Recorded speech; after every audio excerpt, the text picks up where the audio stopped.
So hello guys, this is Andrew Deng. In this tutorial, I will introduce the JUnit framework.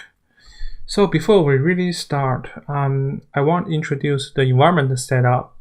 Here I use the IntelliJ IDE, and I create a new Maven project.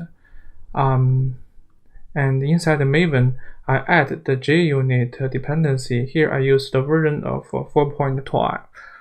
And if you are not familiar with Maven, it's okay. You can just simply download the JUnit jar inside your external library or class path. But I highly recommend you to use the Maven as a dependency management for this tutorial. And also, I suppose you have the basic knowledge of Java programming language. And here I use the JDK 1.8. You can choose any JDK version you like.